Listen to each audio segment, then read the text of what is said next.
He was born in Italy, grew up in Stamford, Connecticut.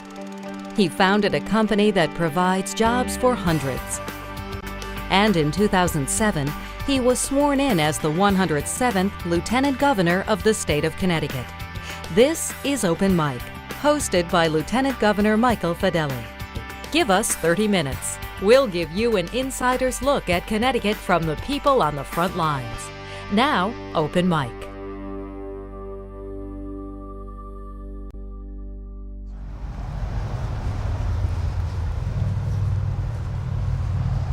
Hi, I'm Connecticut Governor Mike Fedele, your host today for Open Mic. Today we're on the beautiful Connecticut River with my wife Carol and the Lady Catherine behind us. Today we're going to explore Connecticut tourism and how it sets sail for the Connecticut economy.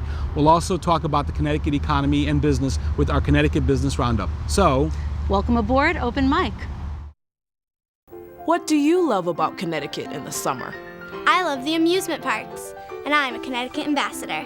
We love the wine trail. And we are Connecticut ambassadors. I love the outdoor concerts and theaters, and I'm a Connecticut ambassador. Hi, I'm Governor Jody Rell, and I love everything about Connecticut. If you're as proud as I am about our state, help us spread the word by becoming a Connecticut ambassador. Go to ctvisit.com for your free kit and become a Connecticut ambassador today. hi, welcome back to Open Mic. We are on this beautiful Connecticut River on the Lady Catherine, cruising, I guess, down the river this beautiful morning with my guest today.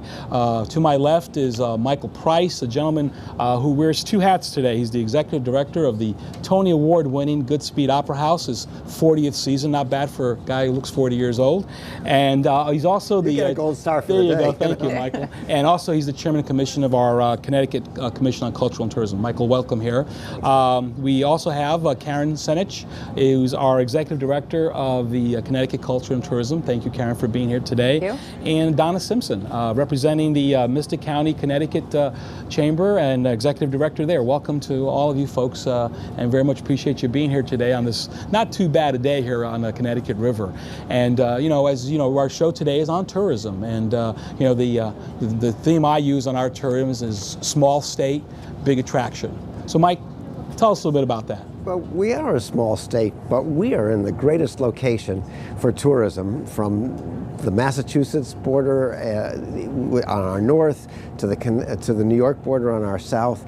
A great influx of people coming into the state. Tourism is one of the biggest businesses in the state of Connecticut. 10% of I think it's 10% of our employment is in tourist-related businesses, restaurants, hotels, attractions. It's a great business for the state of Connecticut. And Karen, what does that represent in dollars? I know there's the attraction and the beauty and the quality of life that tourism does for us, right? But there's also an economic stimulus package in there, right? It's $9 billion spent in the state every year. It's over 100,000 jobs for our residents. And so it's huge dollars, and as you said, huge attractions. And in those borders, we have so much to do. You can find anything here to do. Anything you want to do. There's one thing you can't find here. There's no desert. That's right. You know? That's right. You can climb mountains and you can ford rivers and... That's right. We have mountains, rivers, seashore, lakes, and every kind of theater, art museum, restaurants, hotels, anything you can find here. Terrific. Donna, you come from a part of Connecticut that has a lot of attractions and a lot of great things. Tell us a little bit about what you've got up there. Well, I love Mystic Country. I love the idea of regional tourism, and the way the state is set up, we have 5 different regions, and our charge is to make sure that we find all the little gems and make sure that people understand what they are. And we're talking about the kind of things that they were talking about, from kayaking to hiking to horseback riding to bicycling to being educated.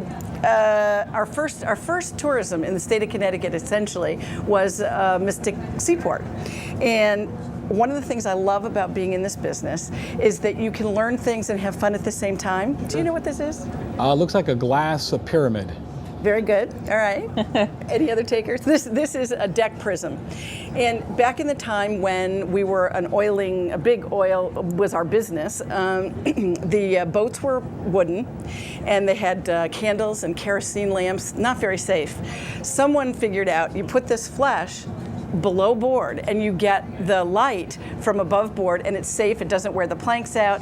So you're on an old whaling ship, one of the last ones in the world. You're learning something. It's kind of fun. It's neat. You take it home. It reminds you of what you've done here. I don't know. I mean, does it get better than that? That's terrific. You know, I always, as I travel, I tell a lot of the school children that I meet with, because they're all intrigued, particularly second, third, and fourth graders, on dinosaurs, and we talk about Dinosaur Park. And I remember being there the first time last year, and how amazed I was that, you know, these creatures, and, you know, were here. Right. They were in Connecticut. And then you talk about the history of Connecticut and the battlegrounds, and, you know, this is where it all happened, and it's just amazing. The other thing that, you know, when we talk about tourism, what a lot of folks don't realize is our sports that we do in this state, with the PGA Tour, Pilot Penn is the other one. Obviously UConn basketball, our Huskies, both basketball for ladies and men's, and How about football. the Sun? Yep, so there's a lot of Okay. things, and, you know, and when we promote tourism, folks are always thinking about other things, but it's a big encompassing thing. It's not just attraction, and it's very educational, and you know, we got things from the Connecticut Science Centers to the kids museums and things like that. We have kids museums across the state. We have the Children's Museum in West Hartford. We have Kid City in Middletown. Stepping Stones in Norwalk. All across the state, there are kids museums that focus on education unknowingly to our children, who just go and have fun, but they're learning, just like Donna said. And in the Mystic Seaport, or you go to the Connecticut River Museum and you learn about our history on the water, and you're learning while you're having fun. And we also have Quasi, and you know, where you're having unadulterated, forget about learning who's getting the most wet, who's doing the most rides. I mean, well, and but also you can that's come part down the of it. Farmington River in a inner tube, which is a lot of fun. I actually did that with my kids. On the inner tube? In an inner tube down the Farmington River. It was great. Wow, it was great, huh? Tell us what's going on at Goodspeed. Well, Goodspeed is having a great year. We have right now Half a Sixpence. It's a love story. We just had a production of 13, which is a new musical that opens on Broadway this fall. And another new musical coming this fall called The Story of My Life, which opens in January. So cool. The Story of My Life? Yeah. It's going to be a cool opera, a cool show. And it opens in January with Malcolm Getz and Will Chase on Broadway. So we're going to have 2 Broadway shows transferred from the Goodspeed this And it year. all started right here. It all started right here on the river. That's And Karen, you and Governor Rowell have kicked off this staycation program. Tell us a little bit about that and what kind of gauging we've seen so far based on that. Well, the idea behind staycation is that you don't have to go far to enjoy yourself, to have a vacation. You can find it right here in the state. And thanks to so many of our constituents, our attractions, our hotels, our theaters, our restaurants, offering discounts to our own residents to stay in the state and enjoy. And the feedback so far has been great. People have really been taking advantage, including at the Goodspeed, of the offers. And all these offers can be found online at ctvisit.com. And I think we're nearing 400 locations around the state that are participating, offering these incentives to our own residents to go out and really enjoy the summer. You don't need to go far. That's terrific. And you know, you talked about a $9 billion industry. I bet you that number is probably even larger, because we're not taking into consideration, you know, the hot dog vendor outside the Bushnell and things of that nature, the construction jobs such as the Science Center that are there. You know, I mean, so it's incredible when you start looking at those dollars and that are coming back into our economy, and not only that, but also the quality of life that is so important to our state. You know, I mentioned on another show that we had done on workforce competitiveness and creating jobs, as when I go out and speak to businesses who want to come to Connecticut or are looking to expand, they do not even question our quality of life, what we bring here in Connecticut. And, you know, clearly looking around us, it's so beautiful. You know, one of the questions I had is, because we talked about attractions, we also have these great parks in the state, DEP obviously. How do you folks interact with DEP and make that part of your overall tourism? Well, actually, all of the state parks are primary focus for tourism in the state, because you can go hiking and fishing and boating, all within the state of Connecticut, and all inland actually. And there's the airline trail. Right. That's an old railroad trail that goes up to Thompson, is it? Connecticut? Yep. And DEP has provided for the state of Connecticut great places for recreation. Hammonasset Beach, for instance, Sherwood Island down in the Westport area. It's just well, the neat thing about Connecticut, as I was saying earlier, you've got Connecticut. In 2 hours, you can be anywhere. You can be on this beautiful river in less than an hour, at least from where I came from, or you can go to the shore to Hammonasset. So we have the benefits of both. We're not, landlocked where we just have to look at lakes or rivers, but we also have the ability to go to the shorelines, which is really beautiful. Well, all you have to do is look outside the perimeter of this boat right now, and you could think that you were in the mountains of the western part of the United States. Absolutely. That's right, you could be anywhere. Well, it's interesting. People, particularly from downstate, your area, when they come up a little bit into the state, the kinds of comments that we mostly hear are, I'm surprised how green it is, I'm surprised how hilly it is, I'm surprised how many stone walls there are left, how much farming is still done in the state. I mean, that whole pick your own is related to the state parks in that we're using our land for things that are not only good for citizens, but that is a great selling point. We get a lot of activity for that kind of thing in the wine trail as well. So people are really interested in that whole back to nature. Where does it really come from? That's really a cow, and I really get milk from that. Well, when we did our agricultural show a few shootings ago, and we talked about it being a $3 billion industry. Many people came up to me and says, "Wow, we really didn't know that." Right. But the real neat thing, Donna, as you mentioned, is we talked about DEP, cultural and tourism, the good speed. This is one collaborative amongst many agencies and many organizations to showcase Connecticut as a state that has many of these attractions and benefits there. And with an easy click. That's right. With an easy click, you can go to ctvisit.com, and we'll be happy to send you a big package of a roadmap and all of the attractions in the state of Connecticut. That's right. That's right. And if you want to show off the state to your friends and family, you can become a Connecticut ambassador. Same click, ctvisit.com. But back to what you were saying about being able to showcase the state, one of the great things about our agency is that we have the arts, we have tourism, we have film, which of course we tell every movie producer that's calling. We have everything but the desert, and we've been very fortunate that we can offer all of that. And we have historic preservation, which is also a very large part of tourism. Is we have just fantastic history, we have incredible architecture, so we're able to offer it all, and then we get to work with our partners at Agriculture and Department of Environmental Protection and the Department of really Transportation and our visitor centers along the main highways in Connecticut. Connecticut. Well, it's interesting, as you said, Karen, with our historic preservation, I get so many visitors from downstate or from out of state who come to visit me in my office and just are amazed on how beautiful our capital is and the history there. And that's just one building. I know when the First Lady came and visited the Mark Twain House, I got the honor to be there with her, and having been to the Mark Twain House the first time, and the beauty and the history, and to think this is where Huck Finn and Tom Sawyer hung out is really interesting. And the other neat thing I'm glad to hear is that you guys finally got a really easy name that we can get on the website, ctvisit.com. It's not ConnecticutVisitTourism.com, as many states. Who can spell Connecticut? That's great. That's great. Where do you see us going forward here, Mike, with staycations and tourism here in Connecticut? But you know something? At breakfast this morning, my wife said, tonight, wouldn't it be nice if we just went down to the Florence Griswold in Lyme to see the Impressionists? There's a great show of Impressionist paintings down there. It's just getting off your duff and saying it's 12 miles away, and 15. Well, the way I drive. We won't tell anybody. We won't tell anybody. I have a lead foot, but it's it's only 12 miles away, and here I am in a sea of great paintings. But we have so much in the state that is just spectacular and just a stone's throw away. It's wonderful. Michael, I have an interesting story about that. I had a peer out of New York City who said, I feel badly for you that you're so close that you have to compete with all that we have. I mean, how can you compete with the Met? And they went on with the whole. And I think one of the things that we have that we forget to highlight is you can take a young child, an older person, anybody. You can go to the Florence Gris, the New Britain Britain American Art Museum, and you get a small taste so that you don't lose interest. You're right there in front, no crowds. You can pull up next door to the museum. You've got a little place to eat in some of them. You also have little gift shops. You have the whole experience, and you haven't lost. I only have so much that I can pay attention. That's right. And I think there's a lot of people that way. And I had an interesting conversation with the Aldrich, actually, and much like Goodspeed and some of our other theaters who have sent shows on to Broadway, the Aldrich has sent several artists who have shown at the Aldrich who are now at MoMA.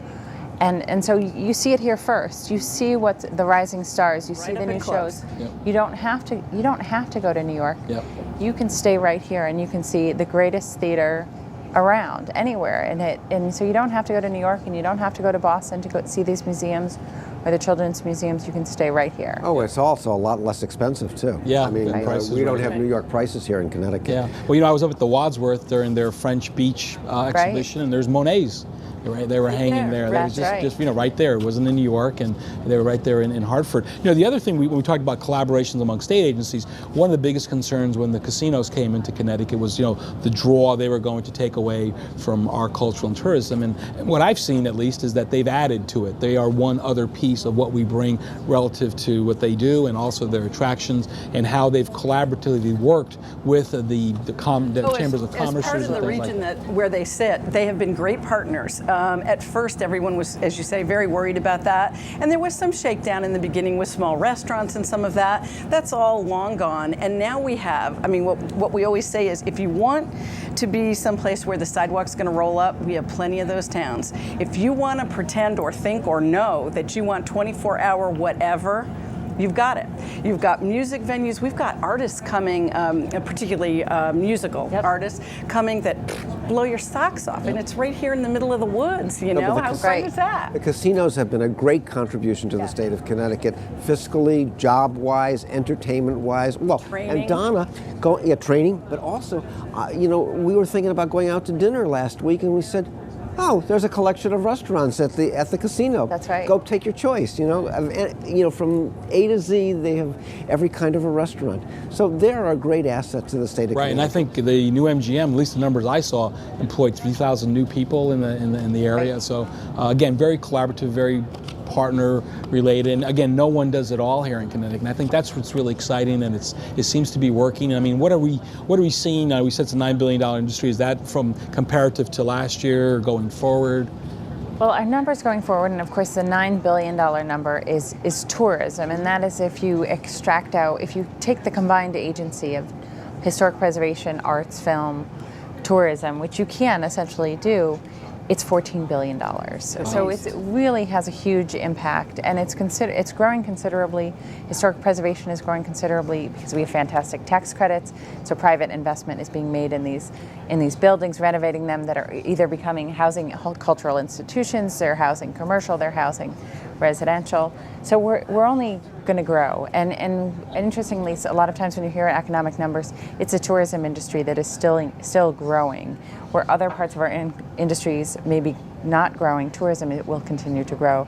And of course, going back to the staycation, we're looking at economic hard times, we're looking at those things. People can have their vacation, they can do it here, and we can keep our dollars in the state. Of course, we want to bring dollars from outside of the state. That is equally as important, and fill our hotel rooms.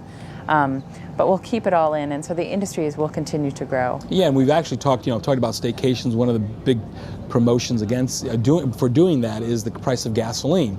Right. And we've talked about maybe implementing. We now have Shoreline East open on the weekends, and being able to get people to use mass transit to come to these beautiful venues that we have here, and not have to take their car and be stuck in traffic and things of that nature. So I think that's very forward thinking on the part of the state and where we're going, because it's just, again, as you said, Michael, it's a collaboration not between the arts and tourism, but DOT, and how do we get folks to enjoy these beautiful things and not get stuck in traffic? Right now, we are having the time of our life, the four of us anyway, on the beautiful Connecticut River. And it's not only the Lady Catherine that has trips on the river with great food, but there's the Quest boat from the museum Connecticut River Museum. Connecticut River Museum in Essex, which is more suited to those who are naturalists and who are looking for eagles and nature. There is the boat line that's run by the Essex Steam Railroad. There's the railroad trip along the Connecticut River. There is so much that you don't even have to drive. You drive one short trip and go take a trip on the river. Yeah, and amazingly, as you said, if someone were to plant you here on this boat, you could be anywhere in this country. I realize now that down the river from where we are now, only about 10 minutes, is the Goodspeed Opera House. Can I say that? Yes, you can. Okay. Absolutely. But I'm in the middle of nowhere right now. I may be only 10 minutes away from Goodspeed, but You need to turn your cell phone off more often. Yeah. It is off. And I'm thousands of miles away right now. Donna, what exciting things are you guys doing this summer up in your area that let folks know about? Well, as always, events are a big part of what we have to offer both to residents and for those visitors who come from out of state. And we just had, you were actually a participant in the huge Mashantucket Pequot Foxwoods fireworks on the river this weekend, which brings over 300,000 people every year. It is the second biggest show in the United States. And it was well worth it. It was fantastic fireworks. Wow. Yeah, and there's a whole sail fest with all kinds of educational and art and eating kinds of stuff to go along with it. But we also have, what's some of the big stuff coming up? The boat show. The Seaport has several big weekends coming up. Mashantucket Pequot Museum is celebrating their 10th anniversary and doing things all month long with that. And Skimitzen is a fun thing if you haven't done that before. That's What's it called? Skimitzen. It's the Indian green corn harvest festival in August. And so you see all of the dancers from all over the country with their native costume. There's a rodeo. There's what do you call the Indian cakes? Fry cakes, I think. I forget. I just know what they taste like, and they're good. Really good. And they smell good. But that's a whole different experience, and people are blown away because you think of Indians, you think of Western Indians. Sure. People don't really understand how much of our culture comes from the woodland Indians. Absolutely, So and that's the kind of a history cool and thing. culture that's here. So one of the things we haven't talked about in our segment here is something down in my neck of the woods, which is the Beardsley Zoo. Yeah. It's a treasure for this state, and just having visited, it's really something that we need to promote more in the state because we know, particularly from our end of the state, when we think about the zoo, it's the Bronx Zoo, and we have a treasure right there. What are your thoughts on that? Oh, are you kidding me? Everybody in the state should have to go to the zoo. Everyone in the state should have to go see the beluga whales up in Mystic. And if you can afford the time and the price, you can get in with the beluga whale. Have you ever scratched their tongue? That's like, it is.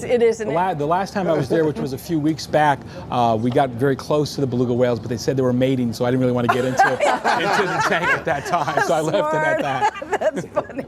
We also have bison herd. And the big thing, we put a picture of an alpaca like looking right at you on our website, and guess what gets hit more than anything else on our website? This alpaca. Really? We have loads of alpaca farms, actually all over the state. Right. That's a real big business. So animals in all kinds of forms and all kinds of places are something you can do here. And to contrast that, we haven't talked at all about our cities. I mean, you look at New Haven with all the really funky little shops, the restaurants, Norwalk. That's right, I South mean, Norwalk. Norwalk is kind of yeah. younger than my vibe, but really neat, It's a real night. hip town, Even yeah. it is very hip. And you have to include Hartford too, with Hartford, great restaurants and great theater and absolutely. museums. New Haven with its Arts and Ideas program. I mean, it brings out thousands of people. And New London is getting this, it's funny because my office is right in New London, you don't think about it. People are coming off the cruise ships now and saying, look how cool this is, because from the water you see people eating and all of that. It's Right. like, And I'm glad you mentioned that, Donna, because that's something we started last year, was bringing those cruise ships in. That's right. And I remember I was able to greet two of them when they came into the dock, and how excited the folks on the cruise ship were to get off the cruise ship to visit your part of the state and the casinos and the small shops and do different things there. I mean, it's amazing the diversity that we have here. And, I think the thing that strikes me the most is that when I was, many years ago, when I lived in New York City, people would say, who would come in from out of town. Well, I'm going to the Empire State Building. I had never been. I had never been to the Statue of Liberty. Example. You know, and here in the state of Connecticut, we have so much, and people just are not aware of it. You know, or you have to just, you don't have to go there. You can go here. You know, and it is all right here. And you know, Karen, you've got a goodie there. What you have there and show us? I here? do. I have our culture and special events guide that we publish twice a year, fall, winter, and spring, summer. And in it features the culture in the state of Connecticut. We feature the performing arts and the visual arts. But it is really a day-by-day calendar of all of the events that are going on throughout the state. And it is a great, you know, you wake up on a Saturday morning and you say, what am I going to do with my girlfriends? What am I going to do with my children? What am I going to do with my husband? And it's all in here. And if you can't find what you're looking for here, you can go to ctvisit.com. Not only find the events and the places to go, but you can find fantastic specials for staycation, but all year round. We have terrific specials from our hotels, spas, restaurants, theaters, you name it. We can send you there. And one of the other things that we have. But also connect with Connecticut. That's right. And one of the other great things we have is we do this map, and we're fortunate to do it with DOT. And on the back of it, we own the back, and it's got 52 getaways within the state. So great ideas if you want to spend an afternoon, you want to spend a weekend, and if you want to go down to Mystic and spend an overnight, or you want to go up to Litchfield County. Great ideas of things to do. And if 52 aren't enough for you, go to ctvisit.com. We have so many more.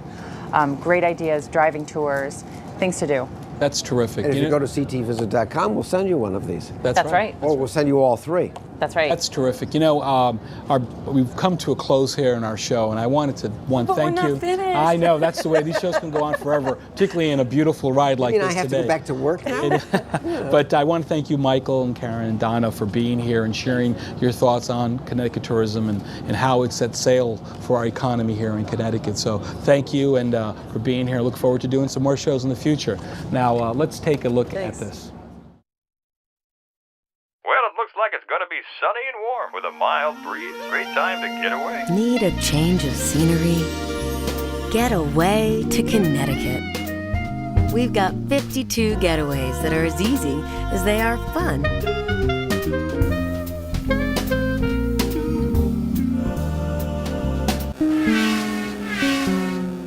Kids need a taste of reality? Get away to Connecticut. We've got 52 getaways that are as easy as they are fun.